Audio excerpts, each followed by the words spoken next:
Welcome back to Funding Fundamentals, CWELCC Cost-Based Funding Explained, the podcast where we demystify the Canada-wide early learning and childcare cost-based funding, one episode at a time.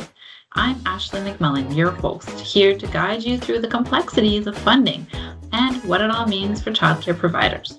But here's the twist. Our special guest, who will help us demystify these topics, they aren't human. They are AI-generated voices with a knack for breaking things down, crushing the numbers, and maybe even throwing in a little digital wit.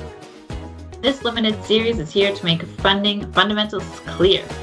So let's decode CWELCC with the help of voices that never get tired. Let's hear from our special guest. Okay, let's dive straight in. We're doing a deep dive today, all focused on navigating that CWELCC funding. Yeah. Think of this as your quick guide to understanding the eligible expenses and, importantly, the reporting you need to do to keep things flowing. Exactly. The mission here is really to pull out that core info from your sources and absolute essentials you need so that funding keeps working for the kids and families you serve. Right. Because getting the funds, well, that's step one. Managing them responsibly, that's ongoing and absolutely vital. Couldn't agree more. And the very first concept that really jumps out from your sources is this idea of eligible expenses. You know, what can the money actually be spent on? And the sources lay out what they call the golden rule. It sounds simple, but it's pretty critical. Expenses have to be appropriate, attributable, and reasonable. Right. Let's maybe break that down just a little based on what your material says. Appropriate basically means it's directly tied to actually delivering your licensed childcare program. Serve that core purpose. Yeah. Attributable, well, that means you can clearly connect that specific cost back to the CWELCC funding you got. It's not just some general cost floating around. Got it. Linked. And reasonable, that's about the amount. Is it, fair market value, not excessive, not way beyond what's necessary? Okay, that makes sense. So if we use that rule as a filter, your sources list some pretty common examples of things that usually fit. Yeah. We're talking the big ones, like staff wages and benefits, which obviously quality care needs good people. Absolutely. Then things like program supplies, the materials kids are actually using. Day-to-day stuff. Rent or facility costs, utilities, keeping the lights on, keeping it warm or cool, admin costs for managing things, and professional development like staff training. Essentially, just as your sources suggest, if a cost is really needed to run your licensed childcare program and it lines up with what you budgeted for using this funding, it's probably going to be eligible under that golden rule. But just as important, maybe even more so sometimes, is knowing the other side. What expenses are not eligible? What are the red flags the sources point out? Oh, yeah. This list is vital. Your material flags things like, personal expenses, obviously. Public money isn't for private use. Right. Capital purchases that didn't get approved beforehand. Those big ticket items often need a specific okay to make sure they fit the program goals. Okay. Any costs that are totally unrelated to providing childcare. Makes sense. Cool. Excessive or luxury items, things that fail that reasonable test. Right. No gold-plated staplers. Exactly. And a big one, duplicate claims. You absolutely cannot charge the same expense to CWELCC and another funding source. That makes total sense. And a really key piece of advice from your sources seems to be, if you're ever unsure, maybe about a less common expense. Don't guess. No. Check the official guidelines, or, and this seems important, talk to your municipal contact directly. Precisely. That's what they're there for. So, okay, moving from spending the money to how you account for it, the reporting side, your sources really underline that this isn't just red tape. It's about being transparent and showing you're accountable for public funds. Clear proof that you're using public funds responsibly, effectively. And for a sector like child services, every dollar impacts children, families. That transparency isn't just a nice to have. It's crucial for building trust.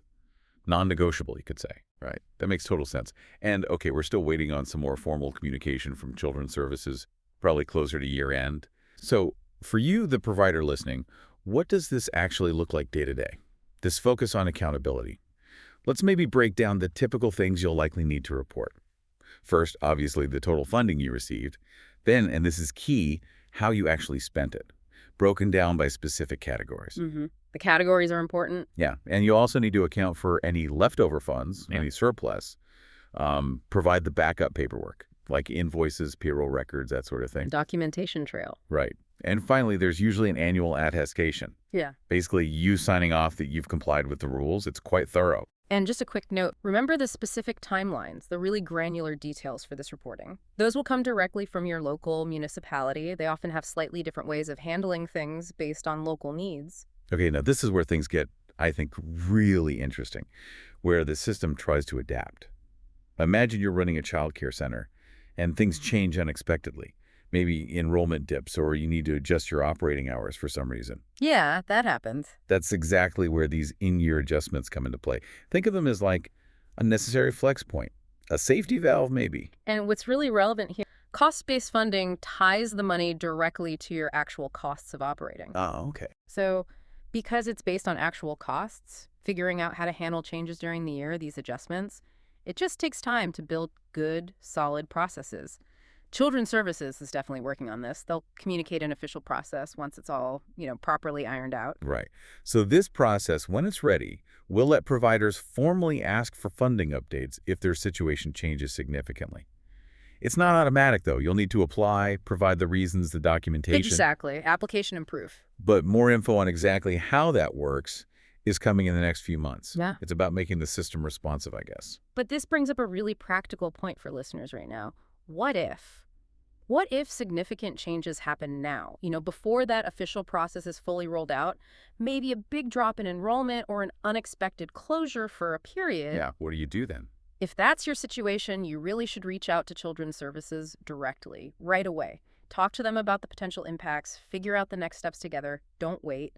Being proactive is definitely key here. Okay, that's really important advice. Let's try and quickly pull together the absolute must-know takeaways from this deep dive into your CBEL-CC funding courses. Okay, first, really internalize that golden rule. Yeah. Appropriate, attributable, and reasonable.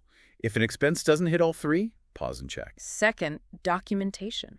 It's not optional, it's fundamental. Keep really good, detailed records of absolutely everything. Third, reporting is crucial. Know your deadlines, get everything in accurately and on time. No excuses there. And finally, communication, especially proactive communication. If you're unsure about an expense or you see a big change coming that might need an adjustment, talk to your municipal contact early. Don't wait. Yeah. Just like you provide that dedicated care and structure for the children, understanding and following these guidelines provides the care and structure for your finances under CBEL-LCC. Well put. So, drawing on everything we've just discussed from your sources, here's something maybe for you to think about. Beyond just reacting when reports are due, what kind of strategic planning could you put in place now? Maybe setting up better record systems or even just scheduling a regular check-in with the latest guidelines. How can you make future reporting or even those potential in-year adjustments feel less like a scramble and more like just a smooth, manageable part of running your program?